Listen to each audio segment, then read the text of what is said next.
네, 시장의 저평가된 종목들을 찾아드리고 있습니다. 바로 작전 리포트 시간인데요. 오늘도 MTNW 허반석 어드바이저와 힘차게 시작해 보겠습니다. 전문가님, 안녕하세요. 안녕하세요. 네, 오늘은 또 어떤 종목을 가져오셨는지 바로 보도록 할게요. 제목이 67년 연속 흑자 기업. 네. 이런 기업이 있었나요? 네, 우리나라 최장 연속 흑자 기업이기도 합니다. 네, 굉장히 궁금해지는데 볼게요. 첫 번째 힌트가 이 블록버스터급 레이저 티닙 시장 가치 1조 7천억 원. 그리고 아스코 개막 디데이 출격. 그리고 여기 출격하는 기업인가 봐요. 네, 그렇습니다. 그리고 세 번째, 영업 가치 레이저 티닙 파이프라인 지분 가치가 부각되는 기업이다. 라는 힌트인데 사진을 좀 볼게요. 기업에서 얻은 이익은 그 기업을 키워준 사회에 환원해야 된다. 정말 좋은 말인데 네. 유일한 박사님이 이런 말씀을 하셨고 네. 저는 약간 상상이 안 되는데요. 유일한 박사님이 세운 회사 중에 가장 대표적인 제약회사죠? 유로 시작할 것 같은데요. 맞습니다. 락스를 판매하기도 하고요. 락스요? 네. 유한락스 판매하는 그런 회사인가요? 네, 맞습니다. 그럼 유한양행으로 좀. 네, 정답입니다. 네.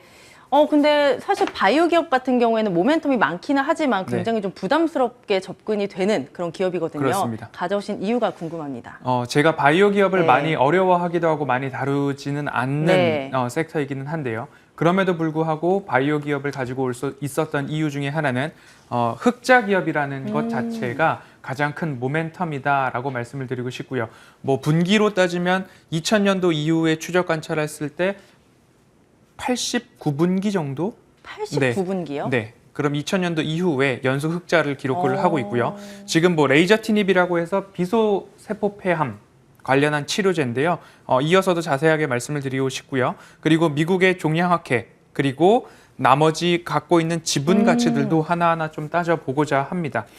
세계 최고 권위 암 학회죠. 아스코라고 해주셨는데요. 네. 3일부터 7일까지, 6월 3일부터 7일까지 예정되어 있기 때문에 관련한 기업들의 이슈몰이가 좀 가능한 상황이기도 합니다. 유한양행은 여기에서 레이저 티닙과 그리고 아미반타밉이라고 하는 약품을 병용 투여한 임상 3상 결과 정도를 추가 업데이트를 할 예정입니다. 지금까지 나타나는 걸 보았을 때는 객관적 반응률이라고 하는 것이 지난 유럽 종양학회에서부터 시작됐는데요. 21% 반응률, 32% 반응률, 이번에는 36% 반응률을 좀 보일 것으로 초록에서 공개가 되고 있고요.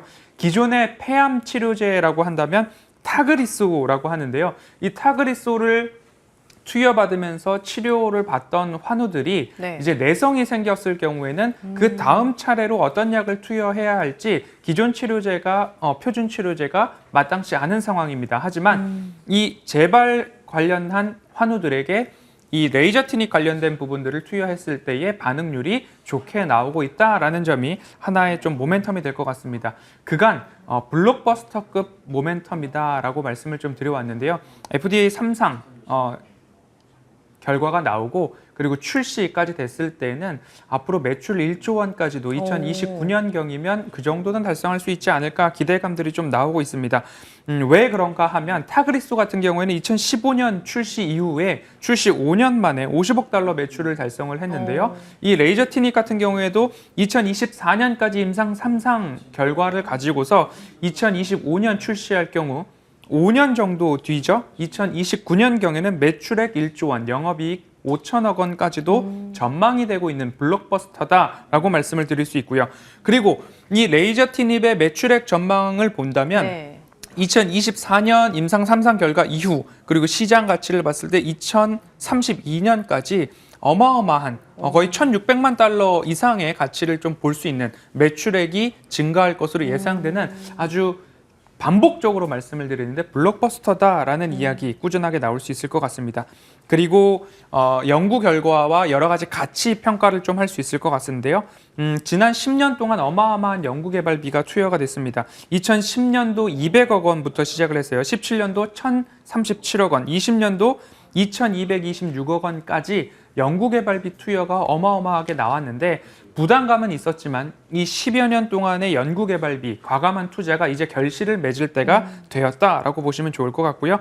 레이저 티닙은 비소세포 폐암 치료제인데요. 이것 외에도 퇴행성 디스크 치료제, 알러지 치료제, 면역 항암제 등 여러 가지 파이프라인을 갖고 있는 상황이기 때문에 임상 2상 결과나 기술 수출에 관련된 이슈까지도 추가적으로 나올 모멘텀이 있다라는 점 참고해 보시면 좋을 것 같습니다. 네, 말씀을 들어보니까 굉장히 많은 파이프라인, 이런 개발이 좀 기대가 되는 기업인데 네. 사실 제가 주가를 좀 찾아보니까 52주 최저가가 54,500원이었어요. 네.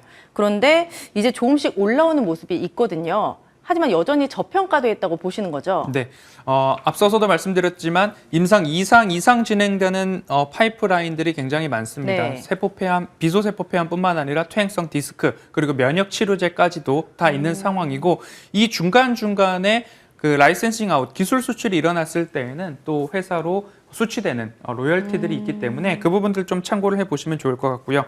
재무적 모멘텀 다음 준비된 화면을 보시면요. 제가 유한양행 제약사임에도 갖고 온 이유는 네. 지난해부터 올해 내년 후년까지 매출액이 따박따박 증가하고요. 영업이익도 35% 전년 동기 대비, 전년 대비, 그리고 내년에도 전년 대비 58%, 그 후년도에도 20% 가까운 영업이익의 증가입니다. 두 자릿수의 증가가 따박따박 찍히고 있다라는 부분들을 좀 보셨을 때 재무적 모멘텀이 충실하고 준비되어 있는 기업이다라고 보시면 좋을 것 같고요. 적정 밸류에이션을 산출을 해보니까 증권사에서는 75,000원부터 85,000원까지 밴드를 좀 제시를 했습니다. 기존에 이루어지고 있는 영업 가치들을 봤을 때는 1조 4천억 원, 레이저 티닙은 1조 7천억 원, 파이프라인 보유하고 있는 것들이 한 1조 원, 그리고 유한 킴벌리 등 지분 가치를 보았을 때 7천억 원 가량이 좀 전망이 되고 있습니다. 결국엔 영업 가치와 레이저 티닙, 연구개발한 파이프라인 그리고 자회사들의 지분 가치 모든 것들을 종합해 보았을 때 적어도 7만 5천 원 가량의 목표 주가를 제시할 수 있을 것 같은데요. 지금 전일 종가가 59,600원이었습니다. 이 기준으로 상승 여력이 25% 가량 나와 있다라는 점 참고를 해보시면 좋을 것 같고요. 끝으로 말씀드릴 부분들은 네. 지금은 아스코라고 해서 3일부터 7일까지 여기에 다 집중이 되어 있는데요. AOS라고 해서 아시아 종양학회도 6월 달에 예정이 되어 있습니다. 16일부터 18일까지인데요. 이곳에서는 병용 투여한 임상 데이터가 아니라 유한양행에서 레이저 티닙 단독 투여를 한 임상 2상 데이터까지 업데이트가 좀 될 예정입니다. 병용 투여와 단독 투여에 대해서도 한번 공부를 해보시면서 매수 단가는 59,000원 이하에서 좀 살펴보시고 매집을 해보시고 지금 사실 블록버스터가 개봉을 했을 때 가장 큰 시세 분출이 나올 것으로 예상이 됩니다. 그때까지 장기적으로 보아도 나쁘지 않을 가격대다라는 말씀으로 오늘 유한양행 살펴보도록 하겠습니다. 네, 오늘 저평가된 종목은 바로 유한양행이었습니다. 계속해서 허반석 전문가와 시장 전략 세워보고 싶으시면요. 문자 샵 0988로 허반석 입력하시고 보내주시면 노란통 링크 전송해드리고 있습니다. 많은 참여 부탁드릴게요. 네, 전문가님 오늘도 고생 많으셨습니다. 감사합니다.